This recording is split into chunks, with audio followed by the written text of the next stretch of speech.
সুপ্রভাত বন্ধুরা, কেমন আছো তোমরা সবাই? আশা করছি সবাই খুব ভালো আছো আর সুস্থ আছো।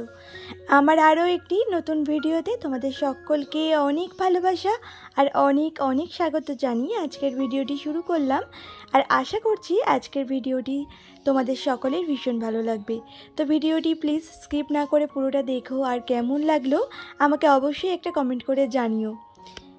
তো যাই হোক, এদিকে দেখো সোনামাকে এখন ব্রাশ করাতে নিয়ে চলে এসেছি। প্রায় সময় তো একাই ব্রাশ করে, আমি খুব কমই ওকে ব্রাশ করিয়ে দিই, ওই মাঝে মাঝে করিয়ে দিই। আর ও একা একা ব্রাশ করলে না ভালো করে ব্রাশ করে না, দাঁতের মধ্যে দেখে কি হলুদ হলুদ হয়ে থাকে। ওই জন্যই আমি মাঝে মাঝে আসি ওকে ব্রাশ করিয়ে দিতে। তো দেখতেই পাচ্ছ আমি ওকে ব্রাশ করিয়ে দিচ্ছি, কিন্তু একদমই ব্রাশ করতে চাইছে না আমার কাছে। তো জোর করে এক প্রকার ব্রাশ করিয়ে দিলাম। আর ওইদিকে কান্নাকাটি শুরু করে দিয়েছে, সেটা শুনে ওর বাবাও পর্যন্ত ছুটে চলে এসেছিলো, জানো না। তো যাই হোক, আজ কী বার সেটাই তো তোমাদেরকে বলা হলো না। আজ হলো ওই শনিবার, আর এখন সময় হয়েছে ওই সকাল 8টার মতো। তো যাই হোক, ওইদিকে দেখো ওকে ব্রাশ করিয়ে এখন ঘরে চলে এসেছি। এতক্ষণ যেহেতু ঘুমাচ্ছিল, আর সে কারণে বিছানাটা তো গুছাতে পারিনি, তাও মোটামুটি কিন্তু এর মধ্যে আমার অনেক কাজকর্মই হয়ে গেছে। তো ওইদিকে বাইরের বাসি কাজকর্ম, তারপরে চাটাও করে খাওয়া হয়ে গেছে। সেখান থেকে ভিডিওটা স্টার্ট করিনি, আজকে ভিডিওটা একটু লেট করেই স্টার্ট করলাম আর কি। তো যাই হোক, এদিকে দেখো আমি বিছানা তুলছি, তো ও একদমই নামছে না, বারবারে থেকে থেকে শুয়ে পড়ছে। ওর এখনও ঘুমটা মনে হচ্ছে পোষায়নি। আর আজকে শনিবার, স্কুল নেই, ওইদিকে পড়াও নেই। ওকে যে পড়ায় সে তো বেড়াতে গেছে, এখনও আসেনি। তো যাই হোক, ওই জন্যই ভাবলাম আমি ওকে একটু পড়িয়ে দিই, নইলে ওর পড়াই হবে না সকালে। ওই আমি যদি রান্নার দিকে চলে যাই না, তাহলে একা একা না সেরকমভাবে পড়তে চাইবে না। আর সেজন্য একটু ওকে পড়িয়ে তারপরে দেখো সোজা চলে এসেছিলাম রান্নাঘরে। তো এসে ওইদিকে ভাতটা কিন্তু বসিয়ে নিয়েছি, আর এইদিকে এখন করে নিচ্ছি সকালের ব্রেকফাস্টটা। সাথে তোমাদের দাদাভাই লাঞ্চের জন্য যে টিফিনটা নিয়ে যাবে সেটাও বানিয়ে নিচ্ছি, এটা একবারে দু কাজে কাজ মিটে যাবে যাকে বলে। তো এইটা কি বলো তো, আজকে একটু ঝরঝরে ঝাল সুজি বানাচ্ছি। তো ওই সকালবেলায় তোমাদের দাদাভাইয়ের আমি ব্রেকফাস্ট করে নেব, আর ওই লাঞ্চের জন্য ও নিয়ে যাবে, একবারে ঝামেলাও মিটে যাবে আজকে। তাহলে আর রুটি টুটি করতে হবে না। তো ওইদিকে আমার মাম্মা কিন্তু এটা একদমই খেতে চায় না, ঝাল সুজিটা। ওই মিষ্টি সুজিটা ওর পছন্দ, কিন্তু এটা পছন্দ না। তো ওকে আর এটা খাওয়াবো না। এখন আপাতত একটু চা বিস্কুট খাইয়েছিলাম, আর পরে ওকে একটু ভাত খাইয়ে দেবো। তো যাই হোক, এদিকে দেখো এখন ঝাল সুজিটা আমি কিভাবে বানাচ্ছি, আর খুব ঝরঝরে হয়েছিল জানো তো, আর খেতেও না ভীষণ টেস্টি হয়েছিল। আর আমি কিন্তু এই ফার্স্ট টাইমই বানালাম, তো ফার্স্ট টাইম বানিয়ে কিন্তু দারুণ হয়েছিল। আমি এমনি ঝাল সুজি বানিয়েছিলাম, তবে এরকম ঝরঝরে ঝাল সুজি না, ওই যে আর এক রকম আছে না, যেরকম নর্মাল সুজি হয় সেরকম টাইপের, ওই লঙ্কা, তারপর চিনি, নুন এগুলো দিয়ে যে, আর লাস্টে আমার সময় একটু ঘি দেয়, তো সেইভাবেই বানিয়েছিলাম। তো এরকমভাবে ফার্স্ট টাইমই বানালাম। তো যাই হোক, এদিকে দেখো তারপরে আজকে একটু চিংড়ি মাছের ভাপা করব, সাথে ডিমের ঝোল করব। তো ওইদিকে চিংড়ি মাছটা ভালো করে ছাড়িয়ে নিয়েছি, আর এদিকে ডিমগুলো তো সেদ্ধ হয়ে গেছে, তো ডিমের খোসাগুলো এখন এক এক করে ছাড়িয়ে নিচ্ছি।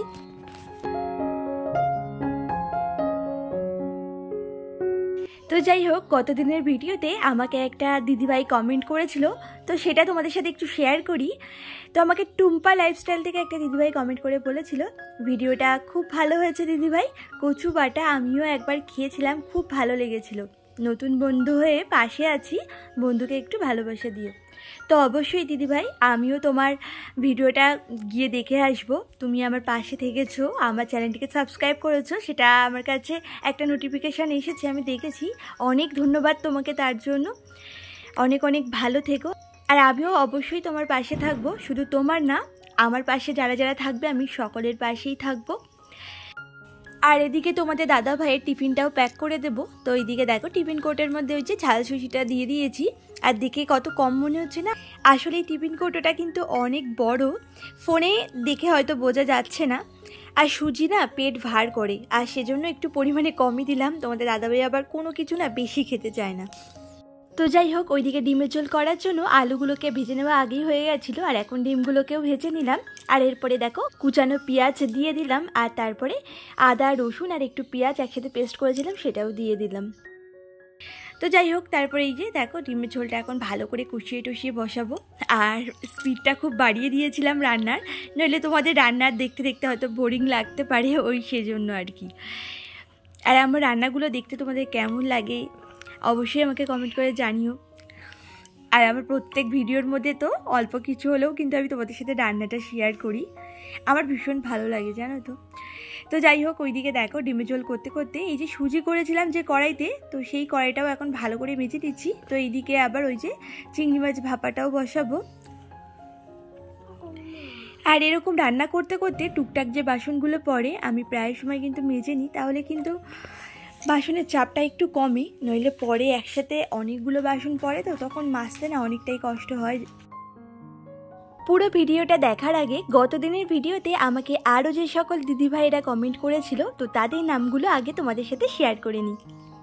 আর আমাকে গত দিনের ভিডিওতে ইন্ডিয়ান ব্লগিং মানা থেকে একটা দিদিভাই কমেন্ট করে বলেছিলে তোমার ভিডিওটা খুবই ভালো লাগলো, তাই শেয়ার করে দিলাম। তোমাকে অনেক অনেক ধন্যবাদ জানাই গো দিদিভাই আমার ভিডিওটা শেয়ার করে দেওয়ার জন্য আর আমার পাশে থাকার জন্য। তুমিও ভীষণ ভালো থেকো গো দিদিভাই, আর এইভাবেই আমার পাশে থেকো, শুধু এইটুকুই অনুরোধ তোমাদের কাছে। আর আমাকে বসুন্ধরা ব্লগ থেকে একটা দিদিভাই কমেন্ট করে বলেছিলে খুব সুন্দর গুছিয়ে কাজ করলে। থ্যাংক ইউ সো মাচ দিদিভাই আমাকে এত সুন্দর একটা কমেন্ট করার জন্য, আর এইভাবেই আমার পাশে থেকো গো দিদিভাই।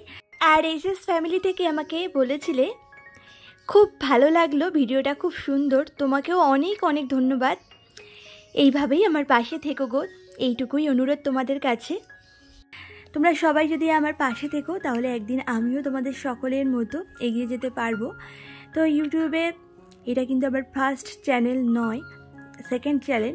তো আগেও একটা চ্যানেল ছিল, তো অনেক দিন ভিডিও বানিয়েছিলাম, তার মাঝখানে তো আমার অনেক শরীর খারাপ হয়েছিল, পরপর 2টো অপারেশন হয়েছে আমার বড় বড়।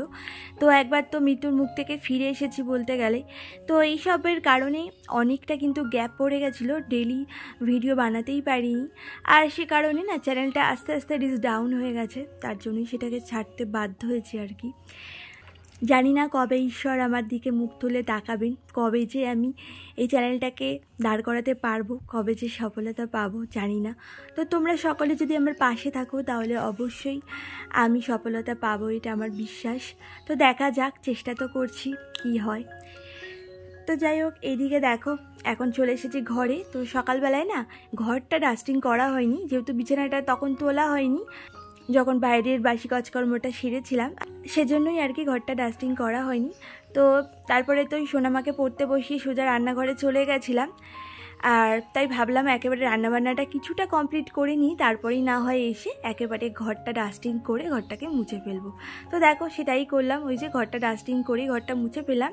আর ডাস্টিং করার সাথে সাথে মুছে ফেলে না ঘরটা বেশ পরিষ্কারভাবে মোছা যায়, আর নইলে না ওই যে ধুলো ধুলো হয়ে গেলে ঘর মুছতে গেলে খুবই অসুবিধা হয়। তো যাই হোক, ওইদিকে ঘরটার মুছে, রান্নাঘরেরও কাজকর্ম ছিল, ওইদিকে বাসনগুলো বাকি যে কটা পড়েছিল সেগুলো মেজে রান্নাঘরটাকে ভালো করে মুছেও নিয়েছি। আর তারপরে দেখো আরও সংসারে টুকটাক কাজকর্ম ছিল, সেগুলো সেরেছি। তো সবটা আজকে তোমাদের সাথে শেয়ার করতে পারলাম না, ভিডিওটা অনেক বড় হয়ে যাচ্ছে, জানি না তোমাদের কেমন লাগছে। আমাকে যদি তোমরা একটু কমেন্ট করে জানাতে তাহলে খুব ভালো হতো। তো যাই হোক, এদিকে দেখো এখন কিন্তু বাথরুমটা পরিষ্কার করে নিচ্ছি। তো এদিকে বাথরুমের ওয়ালটা অনেক দিন হয়েছে পরিষ্কার করা হয় না, তো বেশ দেখলাম কি মানে দাগ দাগ হয়ে গেছিলো, কালো কালো ছোপ ছোপ পড়ে গেছিলো। তো সেজন্যই ভালো করে দেখো ওই যে হারপিক যে লিকুইডটা আছে না, মানে লাল হারপিক দিয়ে কিন্তু ভালো করে বাথরুমটাকে আগে ডলে নিয়েছি স্কচ ব্রাইট দিয়ে, তারপরেই দেখো এই যে পাইপের সাহায্যে জল দিয়ে ভালো করে ধুয়ে দিচ্ছি। তো ওইদিকে একটা কারেন্টের বোর্ড আছে, তো সেখানে যাতে জল না লাগে তার জন্য ওখানে একটা প্লাস্টিক দিয়ে সেলু টেপ মেরে দিয়েছি। আর এইদিকে দেখো এই যে পাইপ দিয়ে জল দিচ্ছিলাম আর সব মুখের মধ্যে আমার ছিটছিল, তাই জন্য দেখো মুখটা আমি কেমন করছিলাম না, তোমরা আবার এইসো না কিন্তু। আর এরপরে দেখো এই যে ফ্লোরটাকেও খুব ভালো করে না ডলে নিয়েছি, ওই যে লাঠির মধ্যে লাগানো যে স্কচ ব্রাইটটা আছে তো সেটা দিয়েই। তো খুব ভালো করে কিন্তু ডোয়ালার পরে এই যে জল দিয়ে ধুয়ে নিলাম। আর তারপরে দেখো এই যে এটাকে কি বলে জানি না, তো এটা দিয়ে এই জলগুলো কিন্তু বেশ ভালো করে সরানো যায়, একদম শুকনো শুকনো হয়ে যাবে। তো যাই হোক, এই দেখো রিভিউটা, এটা কিন্তু সন্ধ্যেবেলায় এই যে ছবি তুলেছিলাম। তো চলো বন্ধুরা, আজকে ভিডিওটা এই পর্যন্তই।